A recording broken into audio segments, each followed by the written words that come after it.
हिमाचल प्रदेश में शिक्षा विभाग की एक महत्वपूर्ण बैठक के बाद शिक्षा मंत्री रोहित ठाकुर ने कहा कि विभाग को सुदृढ़ बनाने के लिए कई अहम फैसले लिए जा रहे हैं। उन्होंने बताया कि सभी जिलों के अधिकारियों से रिपोर्ट लेकर उनकी समस्याओं का समाधान करने के निर्देश दिए गए हैं।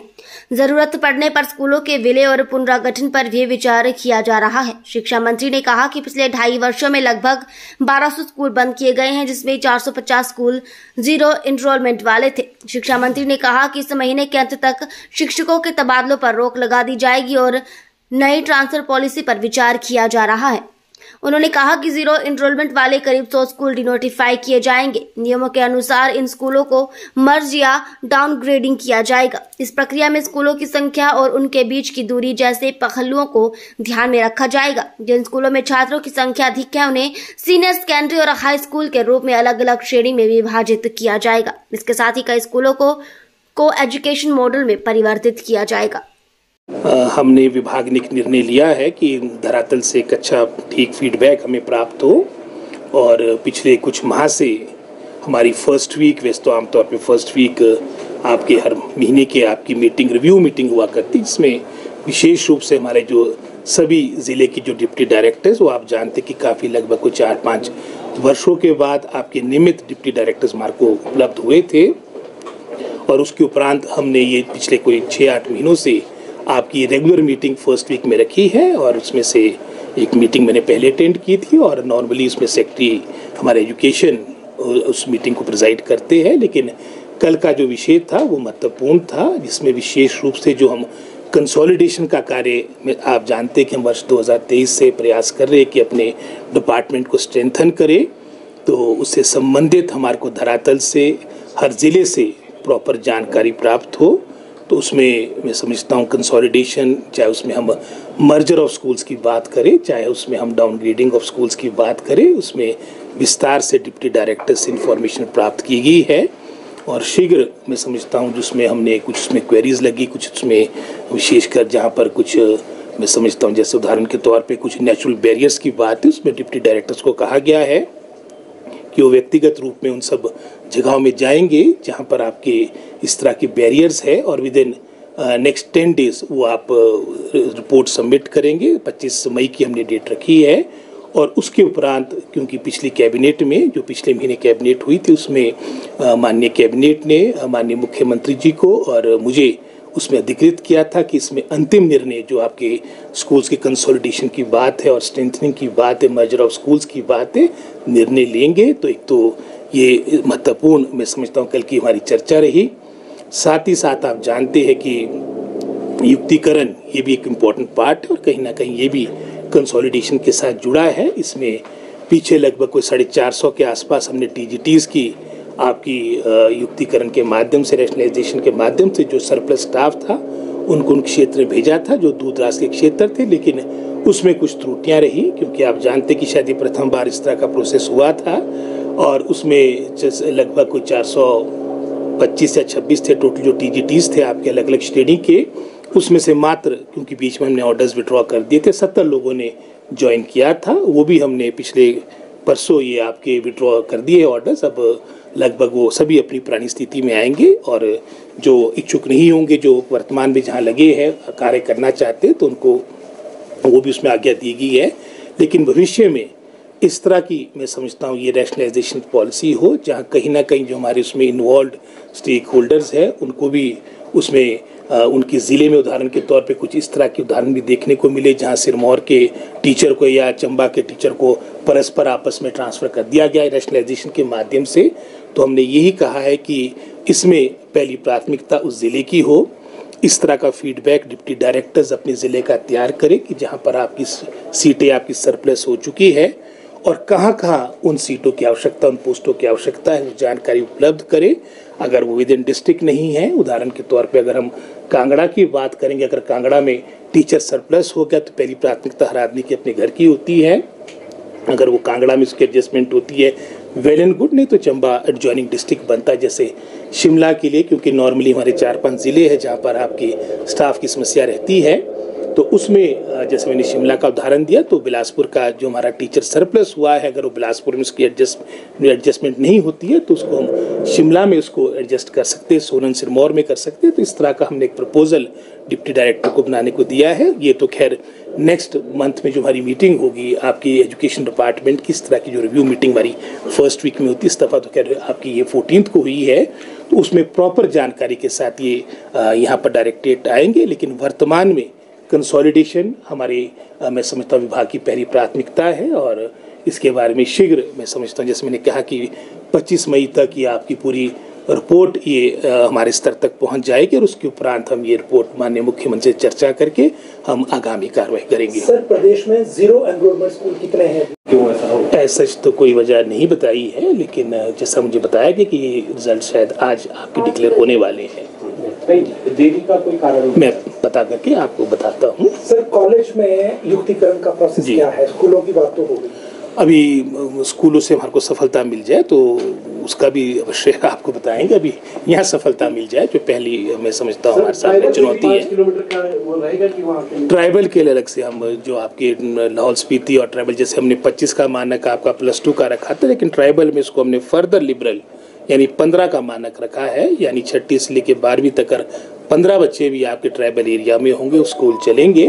लेकिन अंतिम क्योंकि ट्राइबल क्षेत्र की अपनी विशेष परिस्थितियां होती है, वहाँ के ऑनरेबल एमएलए से भी इस बारे में हमारे जो मिनिस्टर है उनसे भी चर्चा करके अंतिम निर्णय लिया जाएगा। सर, शिक्षण संस्थानों के पास नशा ना बिके, क्योंकि अक्सर जो अब चिट्टे का प्रचलन बढ़ता जा रहा है और टारगेट किया जा रहा है यूथ को, खासकर जो +2 की अगर बात करें या कॉलेजों की बात करें, उसके लिए कुछ बनाई है रणनीति की? क्या रणनीति तो बनी हुई है, पर वो धरातल पे रणनीतियां आए और मेरा तो ये मानना है कि चलो शिक्षा विभाग या पुलिस विभाग ने जो कार्य करना वो तो अपने व्यक्तिगत स्तर पे करेंगे, लेकिन एक सोसाइटी एज अ होल हमको भी इस गंभीर समस्या को देखते हुए इसमें एकजुट होकर सबको अपना योगदान देना चाहिए। आप बागबान हैं, तुर्की से जो एप्पल इंपोर्ट किया जाता है तो इमीडिएटली बैन होना चाहिए। और आपने देखा कि किस तरह से विशेषकर जो 2 देश है हमारे, चाहे उसमें टर्की की बात करें चाहे अजरबैजान की बात, जिस तरह से ओपनली वो एक हमारी एनिमी स्टेट का सहयोग कर रहे थे, तो मैं समझता हूँ इसमें तो हमारी केंद्र की सरकार को इमीडिएट एक्शन लेना चाहिए और कोई भी, चाहे सेब की बात हो चाहे और भी चीज़ें हैं, इमीडिएटली इस तरह के जो हमारे व्यापार के एग्रीमेंट्स थे वो नल एंड वॉइड करने चाहिए। सीनियर सैलरी के लिए जैसे 25 का क्राइटेरिया रखा है जी, अगर इसमें आर्ट्स में 20+ या 25 हो जाते हैं और जो अदर स्ट्रीम्स है साइंस को इकट्ठा कंसोलिडेटेड, अगर उसमें 2 या 3 बच्चे होते हैं तो भी चलेंगे? तो साइंस का नॉर्मली जो स्कूल्स है इनमें साइंस है नहीं, जो ये 25 वाले वो हमने देखा है, इसमें अधिकतर आपके 99.9% आर्ट्स वाले स्कूल है। सर, टीचर्स भर्ती को लेकर सर क्या किसके लिए टीचर्स भर्ती को लेकर सर क्या प्रोसेस है? क्योंकि टीचर्स भर्ती काफ़ी हद तक हमने की भी है और अब कुछ जो हमारी मैं समझता हूँ वर्तमान में जो लंबित पड़ी है वो चयन आयोग की 3101 पोस्टें हैं, जहां कमीशन के द्वारा हमने 700 से अधिक आपके पीजीटीज को अपॉइंटमेंट दी, जो मैं समझता हूँ 2-2.5 वर्षों में लगभग 700 के आसपास का आंकड़ा बनता है। और पिछली सरकार के द्वारा कमीशन के द्वारा कुछ तो आपकी अपॉइंटमेंट्स आपकी प्रमोशन के द्वारा होती है, 50-50% का जो रेशियो होता है, लेकिन जो अपॉइंटमेंट्स पिछली सरकार के कार्यकाल में कमीशन के थ्रू हुई है वो 511 हुई है। हमने 700 पीजीटी अपॉइंट किए हैं, साथ ही साथ एपीएस की भी लगभग 484 पोस्टें हमने फिलअप की है।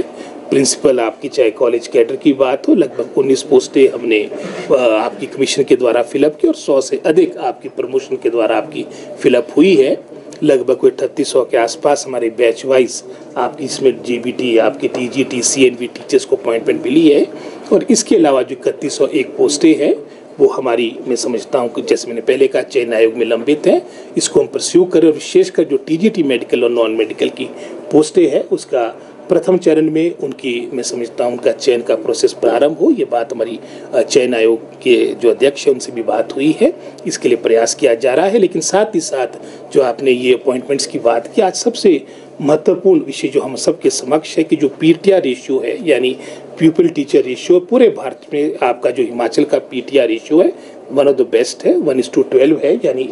आपका एक टीचर 12 बच्चे हैं। लेकिन उसको रैशनलाइज करने की आवश्यकता है। उदाहरण के तौर पे लाहौल स्पीति कहने को तुम्हारा ट्राइबल एरिया, लेकिन बच्चे वहाँ मात्र 2000 के आसपास है और टीचर्स की संख्या लगभग कोई 700 से अधिक बनती है, 1:3 का आपका रेशियो है। तो आवश्यकता है कि हम जो सरप्लस स्टाफ चाहे कहीं पर भी है, चाहे वो हमीरपुर की बात है, चाहे लाहौल स्पीति की बात है, हंसा का उदाहरण आपके सामने था, 3 टीचर थे,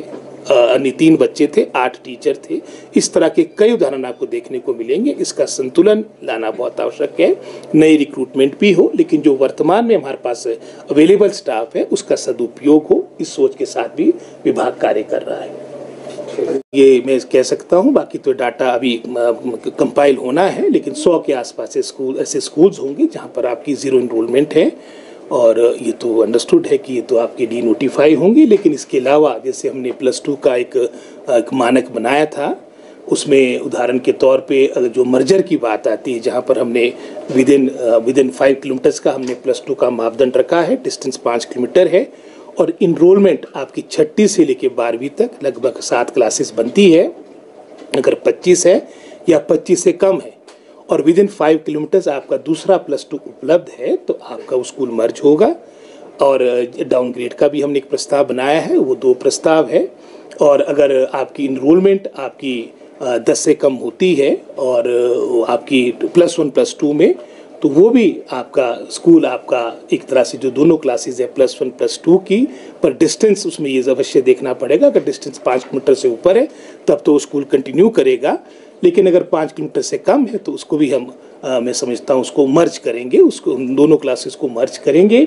और जहाँ तो 5 से कम की आपकी संख्या बनती है +1 +2 में, उसमें हम डिस्टेंस नहीं देख रहे हैं, उस स्कूल को हम डाउनग्रेड करें। और इसी तरह के मानक हमने हाई स्कूल के लिए बनाए हैं। और जहाँ तक तो मिडिल और प्राइमरी की बात है, वो तो पहले से लेके मैं समझता हूँ हमने लगभग 5 का रखा है उसमें इनरोलमेंट का प्राइमरी स्कूल्स का, और डिस्टेंस 2 किलोमीटर का है,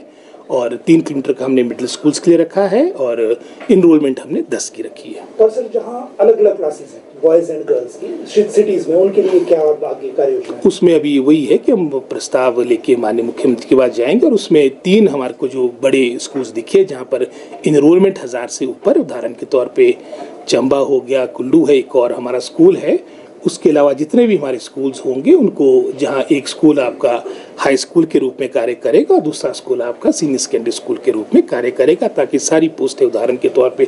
कई ऐसे आपके स्कूल्स हैं, उदाहरण के तौर पर पीछे मैं आनी गया था, वहाँ पर जो हमारा गर्ल्स सेक्शन है वहाँ पर आपके साइंस टीचर्स नहीं थे, बॉयज़ में आपके साइंस टीचर्स थे, आपकी कॉमर्स स्ट्रीम, आपकी साइंस स्ट्रीम, आपकी आर्ट्स स्ट्रीम तो लगभग चलो सब जगह है, लेकिन ये 2 महत्वपूर्ण स्ट्रीम्स है जहाँ पर आपकी स्टाफ उपलब्ध नहीं होता, और इनरोलमेंट भी मैं समझता हूँ घटी है, ओवरऑल घटी है। तो ये भी एक निर्णय है, लगभग इसमें भी 80 से ऊपर स्कूल हमारे आ रहे, ये प्रस्ताव भी हम CM साहब के पास शीघ्र ले जाएंगे। पूरे प्रदेश में अभी तक कितने